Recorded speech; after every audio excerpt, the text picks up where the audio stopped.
What's going on, fam? Jay the Black here. Salute to everyone that's tuning in. I want to talk about Iman Shumpert. I want to visit this conversation due to an interview that Iman Shumpert did with Shannon Sharpe a little while back, and also due to his divorce, a very costly divorce for him. You see, this is why I say, marriages are a joke and divorces are a humiliation ritual. What these men go through in divorce and what they lose is absolutely egregious. And every day that you see a professional athlete or anyone who has money and fame and resources have to pay out their ex-spouse who did absolutely nothing to help them in their careers, it lets you know that it's definitely humiliation ritual. It's humiliating for men, especially like Iman Shumpert, who lost what he lost, to then have to do interviews like with Shannon Sharpe and speak about the financial costs and how the marriage itself was just a piece of paper. That's what he said. Now, these two were married. Let's start at the beginning with Iman Shumpert. They met in 2011. They began dating in 2013. They got engaged in 2015. They welcomed their first child, their daughter, in December of 2015. They tied the knot in 2016. They had the reality show together in 2018, and they welcomed their second daughter in 2020. Now, Teyana filed for divorce in 2023, and they announced a separation later on that year in 2023, and they officially got divorced in 2024. Iman Shumpert apparently lost over $25 million in money and assets. Like, I just want y'all to understand why he hates marriage now.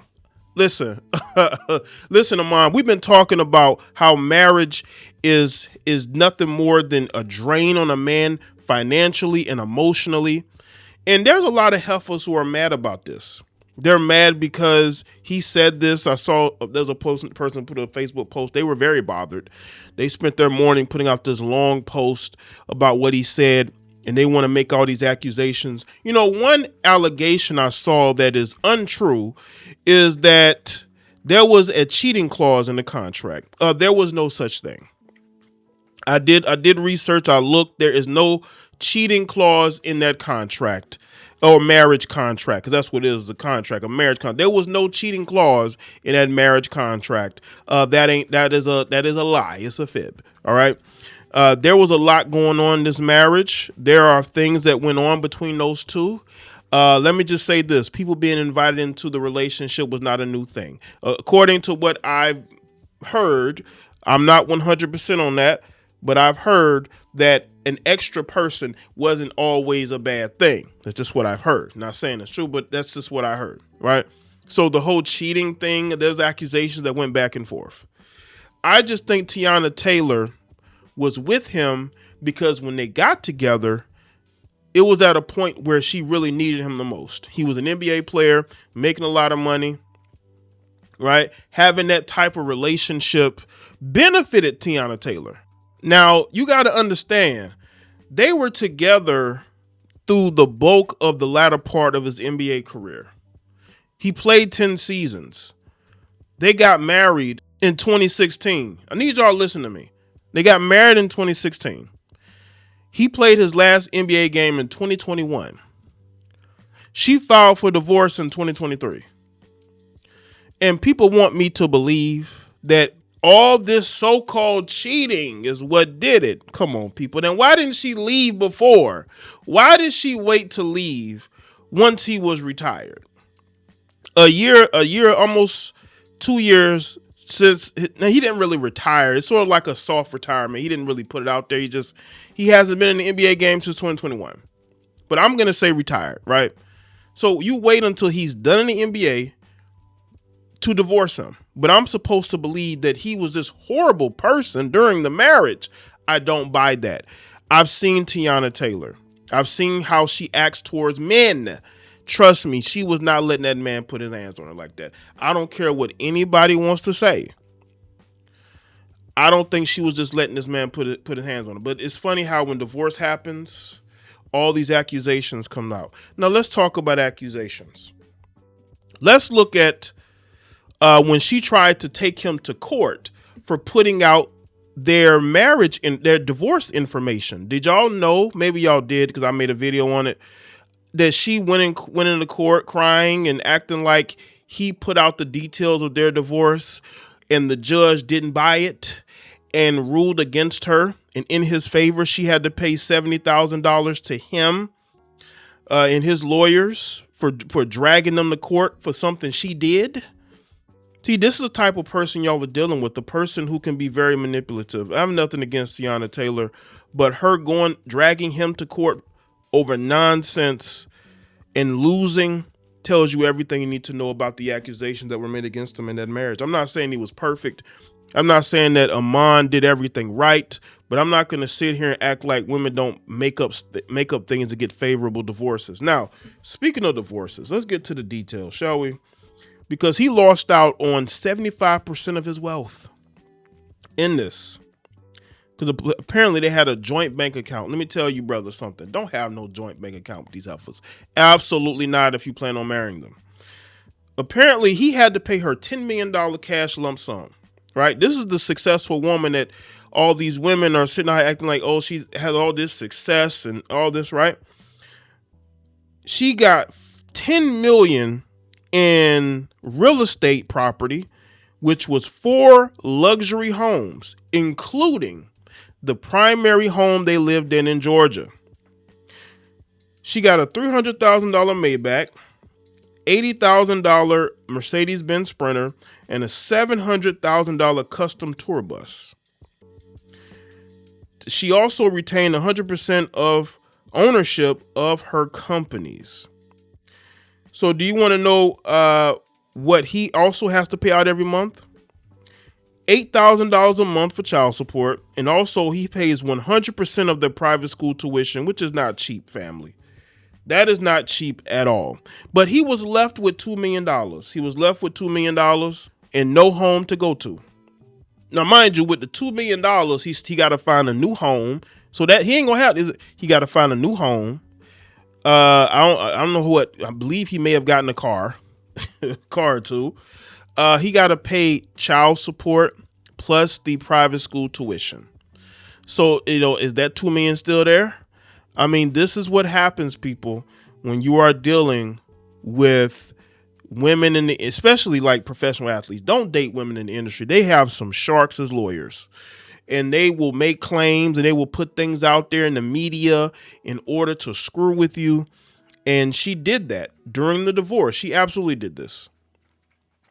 And she thought, and she was riding the high, like she really thought that she was going to make up a lie, take him to court, and squeeze more money out of him, or whatever she was trying to do. Right now, Iman wanted her in jail, and I agree with that. Iman wanted her in jail for like 20 days.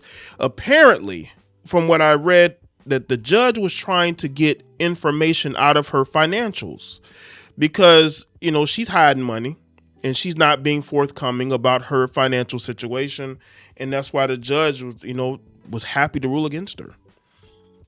And this is the type of person we are dealing with. Somebody who's very vindictive, who might be a little narcissistic, who's a little crazy. I just think that divorce is a humiliation ritual for successful men. There are news headlines now about a certain multi-billionaire whose wife wants like $6 billion from him. He wanted to give her like $700 million. She want like $6 billion.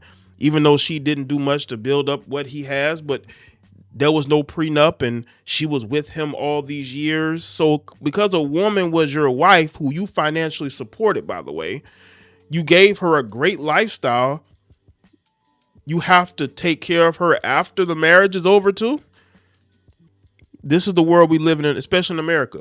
America has made it to where women know that if they don't love a man, all they have to do is get a marriage out of him, get a child out of him, and then they can take him to the cleaners.